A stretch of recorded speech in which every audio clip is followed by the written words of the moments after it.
देश की राजधानी दिल्ली में भारतीय जनता पार्टी के राष्ट्रीय कार्यालय में कल दो प्रदेशों की बड़ी बैठक हुई, जिसके बाद आज सुबह से ही ये सुगबुगाहट थी कि आज मध्य प्रदेश में 40 विधानसभा सीटों के टिकट तय कर दिए गए हैं, जिसके बाद आज लगभग 4 बजे मध्य प्रदेश की 39 विधानसभा सीट के प्रत्याशियों की घोषणा कर दी गई है।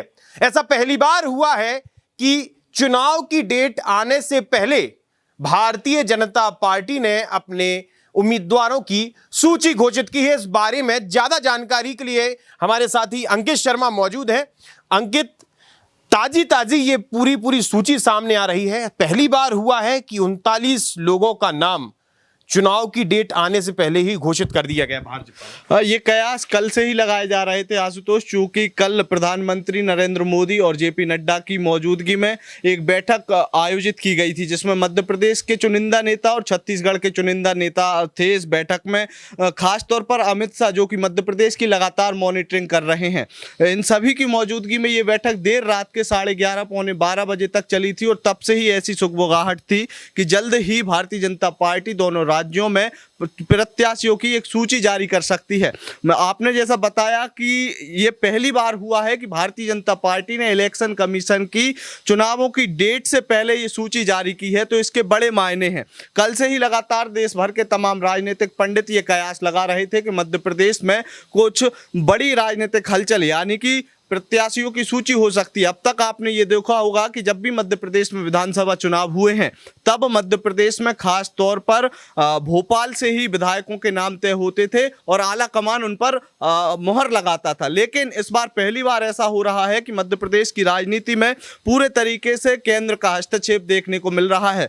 तभी कल केंद्र की जब मीटिंग हुई तो प्रधानमंत्री मोदी, जेपी नड्डा, अमित शाह, मध्य प्रदेश के मुख्यमंत्री शिवराज सिंह चौहान, बीडी शर्मा, प्रदेश संगठन महामंत्री हितानंद शर्मा की मौजूदगी में इन जो भाजपा के लिए सबसे जरूरी 50 सीटें, जहां पर भाजपा या तो कमजोर है या हमेशा हार जाती है, उन सीटों पर विचार विमर्श हुआ था। और ये उम्मीद काफी लंबे समय से लगाई जा रही थी कि भाजपा अपनी सूची जारी कर सकती है। लेकिन भाजपा ने एक बार फिर कांग्रेस को यहां पर पछाड़ा है, क्योंकि कांग्रेस पिछले 6 महीने से लगातार ये कह रही है कि हमारे प्रत्याशी तय हैं और हम अपने प्रत्याशियों की घोषणा जल्द ही करेंगे। लोग मान रहे थे कि बीजेपी से पहले कांग्रेस की सूची आ सकती है। कमलनाथ का वो बयान भी आपको याद होगा, जिसमें कमलनाथ ने कहा था कि हमारे प्रत्याशियों के नाम तय हैं, हमने हिंट कर दिया है उन्हें।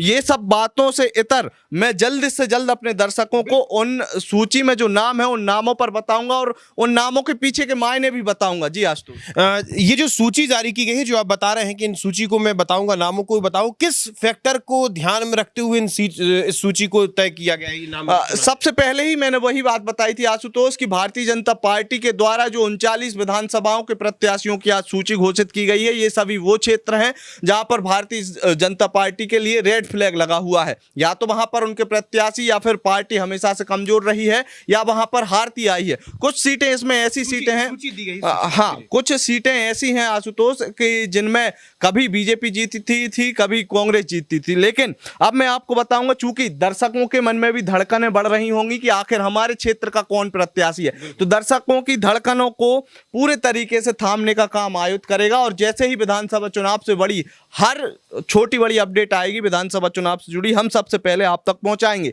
तो आप खुद ये देखिए कि विधानसभा का नंबर और नाम, उसके साथ उम्मीदवारों के नाम, ये 3 कॉलम बनाए हैं। पूरे व्यवस्थित तरीके से केंद्र ने ये सूची जारी की है, जिसमें सबसे पहला नाम है सबलगढ़। सबलगढ़ से सरला विजयेंद्र रावत को प्रत्याशी बीजेपी ने घोषित किया है। इसी तरीके से विधानसभा क्रमांक 5 है सुमावली, यहां से अंदल सिंह कंसाना। और इसके अलावा लाल सिंह आर्य, जो कि एसटी और एससी वर्ग के काफी बड़े नेता हैं, जिनको लगातार एससी वर्ग के कार्यक्रमों में प्रभारी भी बनाया जा रहा है देश भर में, उनका नाम भी इसमें शामिल है। गोहद, जो कि एससी रिजर्व सीट है, बिछोर से प्रीतम लोधी को यहां पर कैंडिडेट बनाया गया है। वहीं चाचौड़ा से प्रियंका मीणा, चंदेरी से जगन्नाथ सिंह रघुवंशी, बंडा से वीरेंद्र लंबरदार, महाराजपुर से कामाख्या प्रताप सिंह, छतरपुर से ललिता यादव, पथरिया से लखन पटेल, गुन्नौर से राजकुमार वर्मा, चित्रकूट से सुंदर सिंह गहरवार, पुष्पराजगढ़ से हरि सिंह श्याम, बड़वाड़ा से धीरेन्द्र सिंह, बरगी से नीरज ठाकुर, जबलपुर से अंचल सोनकर।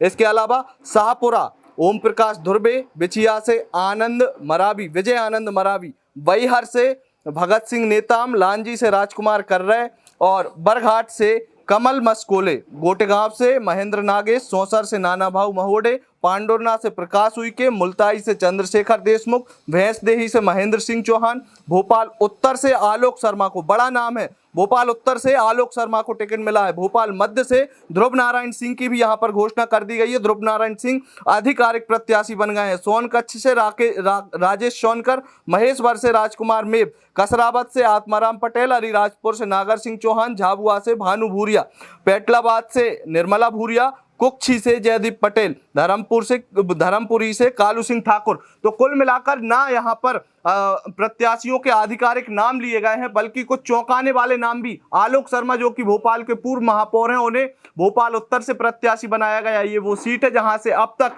आरिफ अकील विधायक चुने गए हैं और इससे पहले केवल रमेश शर्मा गट्टू भैया एकमात्र हिंदू विधायक हुए हैं। इसी तरीके से आरिफ मसूद की जो विधानसभा है, जहां पर वर्तमान में आरिफ मसूद विधायक हैं, भोपाल मध्य, वहां से एक बड़ा नाम ध्रुव नारायण सिंह के तौर पर लिया गया है। ध्रुव नारायण सिंह को लेकर बीते दिनों कई विवाद भी देखने को मिले थे। हाल ही में एक विरोध प्रदर्शन भी भोपाल के विलीनीकरण द्वार पर हुआ था। तो इस तरीके से ये भाजपा की पहली सूची आ गई है और कहीं ना कहीं कल से ही प्रचार में तेजी देखने को मिलेगी और चुनावों से जुड़ी हुई हर एक अपडेट हम आप तक सबसे पहले लेकर आएंगे। तब तक के लिए आप हमारे साथ बने रहिए। देखते